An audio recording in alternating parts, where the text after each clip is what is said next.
going on YouTube, and welcome to another Season 7 League of Legends Champion Guide. Today, I'm going to cover Rakan, the Charmer. Let's get it! I got some moves for you! So first, why exactly would you want to pick Rakan besides the fact that he's new and pretty interesting looking?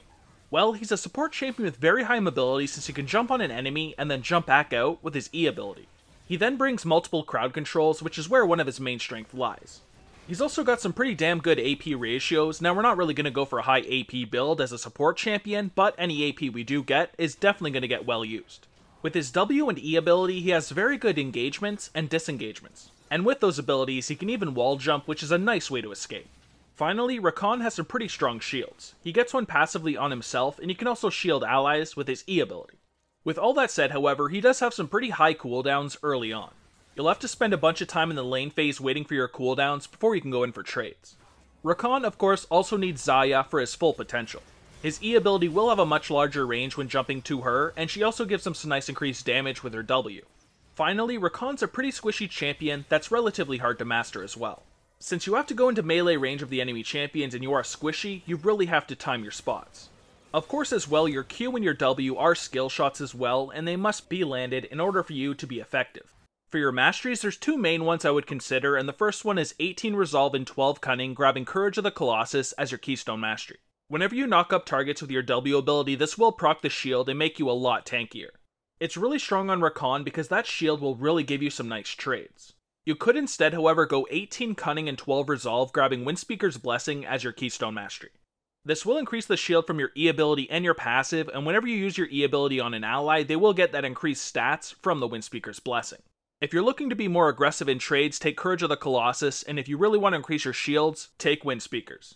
For my rune setup, I like to go for Armor Reds, Health Yellows, Magic Resist Blues, and Ability Power Quints. The Armor, Health, and Magic Resist will make us a very, very durable champion in the bot lane, and of course the Ability Power will increase our shields and give us a bit more damage on our Q and W ability. Since I like to engage rather often, this is the rune setup I would go for, but if you are looking to just be more passive and poking, then you could go for Magic Penetration Reds instead, and then just get armor on your yellows. You won't be anywhere near as durable, but the damage on your Q and W ability will be a little bit higher. For your first summoner spell, you'll want to grab Flash. Rakan is a fairly squishy champion, and although you have decent mobility, it's still required because it's a great way to escape in a bad situation. You can of course also use your Flash to go forward if you do want to engage from a longer distance. Ignite is then a really solid summoner spell for your second slot. You'll want to pick it up if you are looking for some added kill pressure during the lane phase. The added damage that it does provide has the potential to get your lane snowballing. Exhaust, however, is still a really great option even though it was recently nerfed. This one I definitely consider taking if I am against some high damage champions like a Tryndamere or a Yasuo. Your passive ability is Fey Feathers, and this just passively gives you a shield. Rakan periodically generates a 33 to 254 based on level plus 90% AP shield. Damaging an enemy champion with a basic attack or ability reduces Fey Feather's cooldown by 1 second. This passive also has a second part called Lover's Leap. If either Rakan or Xayah is recalling, the other may move nearby and activate their own recall to join them. Both reach base at the time of which the initiator recalls ends. So this is a pretty decent passive because a 90% AP shield is rather large. As long as you're auto-attacking rather often or hitting the enemy champions with an ability, you will get it rather often, and it can really help you in the lane phase. Lover's Leap is kind of decent because you can save some time recalling if you do join Xayah, but of course you have to have her in the team to do that in the first place.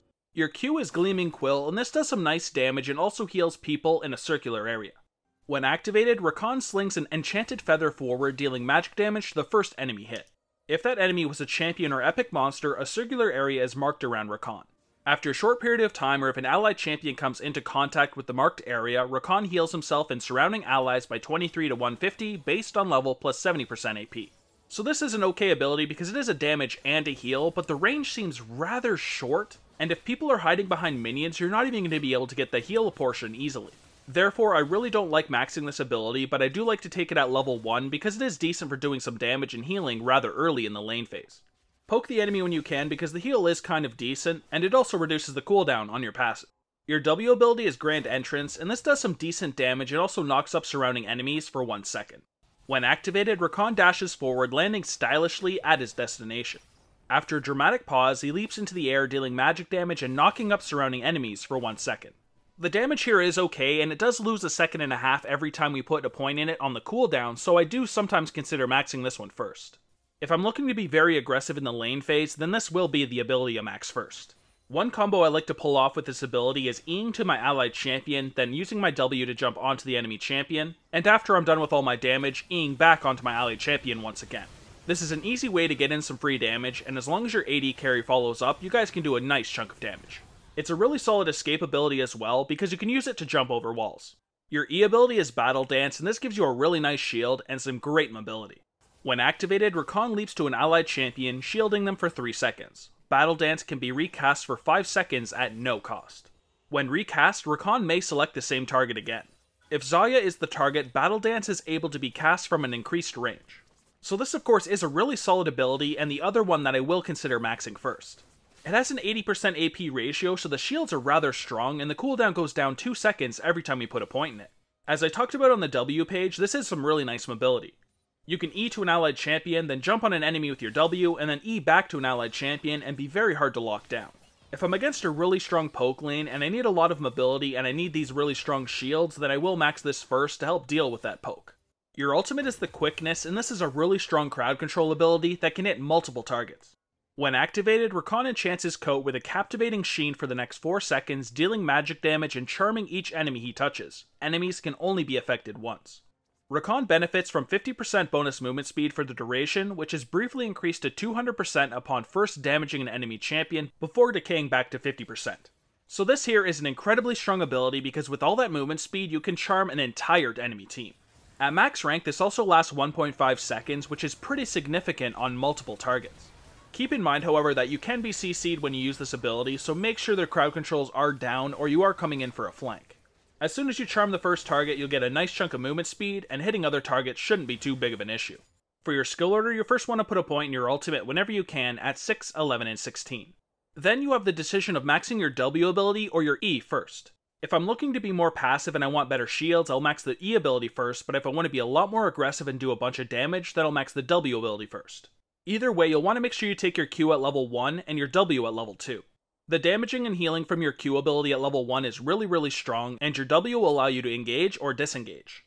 Either way, make sure you max your E and W first, and then save your Q ability for last.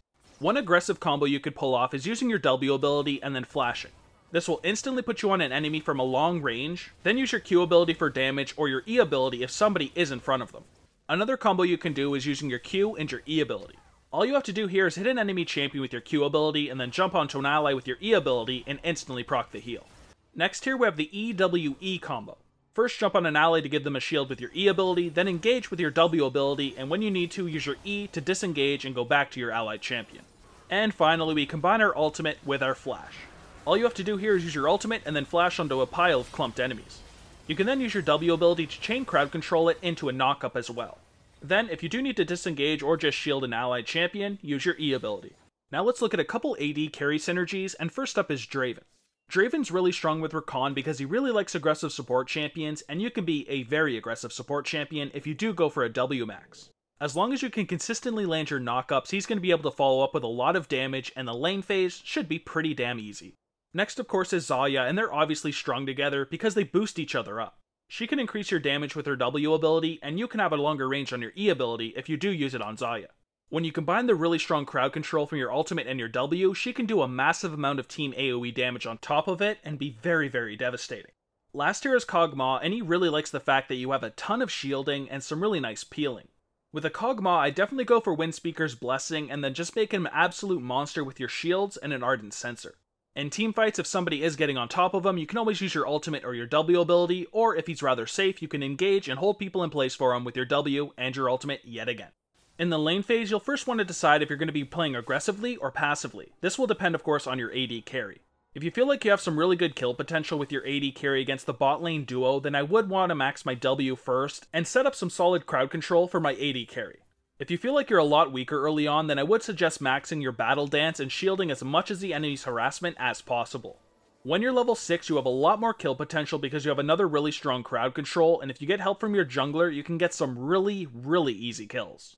In teamfights, you're going to want to try to get a really solid the quickness on the enemy team. If you can charm multiple enemies in a single teamfight, you have the chance to swing the teamfight in your team's favor just by yourself. Be very careful though, because if you do get a crowd control when you do activate this ability, it's probably going to be completely useless.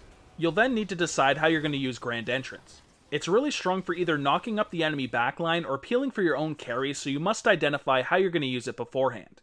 If the enemy team has a lot of divers, then usually I'll use it for peeling. Other than that, just make sure you're spamming shields with your E ability and getting that nice mobility, and healing with your Q ability. Now let's look at your item build, which starts with an Ancient's Coin, 3 health potions, and a warding totem. You could always go for the Spell Thief's Edge as well, but I'm definitely a much bigger fan of the Ancient Coin, and I never take it myself. For my core build, I go for Eye of the Oasis, Redemption, and a Locket. Eye of the Oasis is a really solid gold generating item that keeps your health nice and high, and of course allows you to ward. Then of course we've got the Redemption for its 10% CDR, really nice AoE healing activation, regeneration, health, and plus shielding. Basically every single thing Rakan would like. Third, then we take the Locket because it's absolutely fantastic in teamfights, and shielding your enemy with that really nice shield can really swing a teamfight. For your alternative, you could go for Talisman of Ascension and a Ruby Sightstone.